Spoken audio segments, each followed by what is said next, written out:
Friends, நம்ம சேனலில் grammar series start பண்ணியிருக்கேன். ஃபர்ஸ்ட் வீடியோவை நான் எதை பற்றி பேச போகிறேன்னு பார்த்தீங்கன்னா பார்ட்ஸ் ஆஃப் ஸ்பீச். நம்ம எல்லாம் ஸ்கூல் டேஸில் படித்த டாபிக் பற்றி தான் ஷார்ட் அண்ட் ஸ்வீட்டாக இந்த வீடியோவில் உங்களுக்கு நான் சொல்லித்தரேன். மறக்காமல் ப்ளீஸ் ஸ்கிப் பண்ணாமல் இந்த வீடியோ ஃபுல்லாக பாருங்கள். அப்போ தான் நான் என்ன சொல்கிறேன்னு உங்களுக்கு புரியும். இப்போ தான் என் சேனலை ஃபர்ஸ்ட் டைம் பார்க்குறீங்கன்னா என் சேனலை சப்ஸ்கிரைப் பண்ணி வச்சுக்கோங்க. அப்புறம் அந்த பெல் ஐக்கானையும் கிளிக் பண்ணி வச்சுக்கோங்க. அப்போ தான் நான் போடுற வீடியோ உங்களுக்கு ரெகுலராக நோட்டிஃபிகேஷனாக வரும். வாங்க வீடியோக்குள்ளே போகலாம். பார்ட்ஸ் ஆஃப் ஸ்பீச் அப்படின்னா என்னென்னா, இப்போ ஒரு சென்டென்ஸில் நிறைய வேர்ட்ஸ் இருக்கும். ஒவ்வொரு வேர்ட்ஸுக்கும் ஒவ்வொரு வேலை இருக்கும். அதை நம்ம எப்படி டிஃபைன் பண்ணுவோம் அப்படின்னா இந்த பார்ட்ஸ் ஆஃப் ஸ்பீச் வச்சு தான் டிஃபைன் பண்ணுவோம். அதுக்கு தான் இந்த பார்ட்ஸ் ஆஃப் ஸ்பீச் யூஸ் பண்ணுவோம். காமனாக 8 பார்ட்ஸ் ஆஃப் ஸ்பீச் இருக்குது. Number 1 noun, number 2 pronoun, number 3 verb, number 4 adjective, number 5 adverb, number 6 preposition, number 7 conjunction, number 8 interjection. இந்த மாதிரி 8 parts of speech இருக்கு. number 1 noun. தமிழில் பெயர்ச்சொல் அப்படின்னு சொல்லுவோம் இல்லையா, அதுதான் noun. இது ஒரு திங்க் ஆர் பர்சனோட பெயரை சொல்கிறதுக்கு தான் நவுனை யூஸ் பண்ணுவோம். எக்ஸாம்பிளுக்கு பார்த்தீங்க அப்படின்னா Ramesh, Taj Mahal, cat, ball etcetera. Ramesh is my father. இதில் ரமேஷ் அப்படிங்கிறது நவுன். Number 2 pronoun. அதாவது நவுனுக்கு பதிலாக இதை ரீப்ளேஸ் பண்ணிக்கலாம். அந்த பெயரில் பாருங்கள் ப்ரோனவுன் அப்படிங்கிறது இருக்குது இல்லையா, நவுனுக்கு பதிலாக ரீப்ளேஸ் பண்ணுறது தான் pronoun. For example I, we, you, they, he, she, it. He writes the letter. இந்த இடத்துல ஹீ ஒரு ப்ரொனவுன். ஏன் இந்த இடத்துல ஒரு நவுனை யூஸ் பண்ணியிருக்கலாமே, பட் நவுனை யூஸ் பண்ணாமல் அதை ரீப்ளேஸ் பண்ணிவிட்டு ஹீ யூஸ் பண்ணியிருக்கிறோம். அது ப்ரொனவுன். நவுனை அந்த இடத்துல யூஸ் பண்ணாமல் ப்ரொனவுன் இந்த இடத்துல யூஸ் பண்ணியிருக்கிறதுனால இது சூப்பர் நவுன் அப்படின்னு சொல்லலாம். Number 3 verb. அதாவது தமிழில் வினைச்சொல் அப்படின்னு சொல்லுவோம். நம்ம செய்யக்கூடிய செயல்களை இந்த வேர்பை யூஸ் பண்ணி தான் சொல்லுவோம். So define in action or state. For example sing, write, read, type etcetera. தியா சிங்ஸ் வெல்.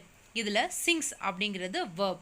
இந்த இடத்துல நாம் ஏன் சிங்ஸ் அப்படின்றத யூஸ் பண்ணியிருக்கோம் அப்படின்னு நீங்கள் கேட்கலாம். தேர்ட் பர்சன் சிங்குலர், அதனால தான் அப்படி யூஸ் பண்ணியிருக்கோம். இந்த கண்டிஷன் பார்த்தீங்கன்னா ஃபர்தராக நான் போடுற வீடியோவில் உங்களுக்கு நான் எக்ஸ்பிளைன் பண்ணுறேன். ஸோ இந்த இடத்துல சிங்ஸ் அப்படிங்கிறது மட்டும்தான் வேர்பாக இருக்கும். Number 4 adjective. இது என்ன அப்படின்னா நவுனை டிஸ்கிரைப்ஸ் பண்ணுற எல்லா வேர்ட்ஸுமே அட்ஜெக்டிவ் அப்படின்னு தான் சொல்கிறோம். For example beautiful girl, tall boy, brown chocolate etcetera. இதில் கேர்ள், பாய், ப்ரௌன் இது எல்லாமே நவுன். அதுக்கு முன்னாடி பியூட்டிஃபுல், டால், ப்ரௌன் இது எல்லாமே adjective because it defines what is noun. இப்போ பாருங்கள் பீகாக் இஸ் பியூட்டிஃபுல். இதில் பீகாக்குங்கிறது நவுன், பியூட்டிஃபுல்லுங்கிறது நவுனை தான் சொல்லுது. ஸோ இந்த இடத்துல பியூட்டிஃபுல் அப்படிங்கிறது அட்ஜெக்டிவ். Number 5 adverb. நவுனை டிஸ்கிரைப் பண்ணுறது அட்ஜெக்டிவ் அப்படின்னு சொல்லுவோம். வேர்பை டிஸ்கிரைப் பண்ணுறது adverb அப்படின்னு சொல்லுவோம். ஸோ adverb டிஸ்கிரைப்ஸ் த verb.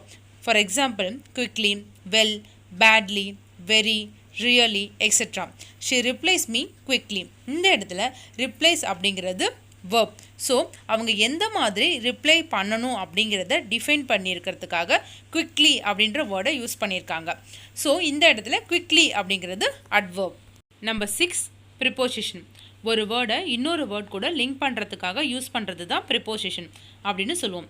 எக்ஸாம்பிள்ஸ் பார்த்தீங்கன்னா to, at, after, on, but etcetera. Ram went to theatre. இதில் வெண்ட் அண்ட் தியேட்டர் அப்படிங்கிறது 2 வேர்டை ஜாயின் பண்ணுறதுக்காக தான் நம்ம இங்கே டு அப்படிங்கிற ப்ரிப்போசிஷனை யூஸ் பண்ணுறோம். இங்கே டு அப்படிங்கிறது ப்ரிப்போசிஷன். Number 7 conjunction. இதுவும் சேம் ப்ரிப்போசிஷன் மாதிரி தான். அது வேர்ட்ஸை மட்டும்தான் ஜாயின் பண்ணுறதுக்காக யூஸ் பண்ணுவோம். ஆனால் இதில் வந்து கிளாஸஸ் அண்ட் சென்டென்ஸையும் நம்ம ஜாயின் பண்ணிக்கலாம். எக்ஸாம்பிள்ஸ் பார்த்தீங்கன்னா and, but, as if, as well as etc. I played well but I lost the match. இதில் பார்த்தீங்கன்னா I played well, I lost the match. இந்த 2 சென்டென்ஸையும் ஜாயின் பண்ணுறதுக்காக யூஸ் பண்ணுற வேர்ட் பட். ஸோ அதுக்காக use பண்ணுற word தான் conjunction. இங்கே but அப்படிங்கிறது கன்ஜங்ஷன். Last one interjection. நம்மளோட ஜாய் ஆர் சேட்னஸை எக்ஸ்ப்ரெஸ் பண்ணுறதுக்காக நம்ம சில வேர்ட்ஸ் இங்கிலீஷில் யூஸ் பண்ணுவோம்ல, அதுதான் இன்டர்ஜெக்ஷன் அப்படின்னு சொல்லுவோம். For example wow, ah, alas etcetera. Wow, it looks amazing. இதில் வாவுங்கிற வேர்ட் அவங்களோட ஜாயை எக்ஸ்பிரஸ் பண்ணுது. ஸோ அதுதான் இன்டர்ஜெக்ஷன். இங்கே வாவ் அப்படிங்கிறது தான் இன்டர்ஜெக்ஷன். இதுதான் 8 பார்ட்ஸ் ஆஃப் ஸ்பீச்சோட ஒரு பேசிக்கான அவுட்லைன். ஐ ஹோப் இந்த வீடியோ உங்கள் எல்லாருக்கும் யூஸ்ஃபுல்லாக இருந்திருக்கும். இந்த வீடியோ உங்களுக்கு பிடிச்சிருந்து அப்படின்னா லைக் பண்ணுங்கள், ஷேர் பண்ணுங்கள், மறக்காமல் என் சேனலை சப்ஸ்கிரைப் பண்ணிவிட்டு பக்கத்தில் இருக்க பெல் ஐக்கானையும் ப்ரெஸ் பண்ணிவிடுங்க. அப்போ தான் நான் போடுற வீடியோ உங்களுக்கு ரெகுலராக நோட்டிஃபிகேஷனாக வரும். தேங்க்ஸ் ஃபார் வாட்சிங். பாய்.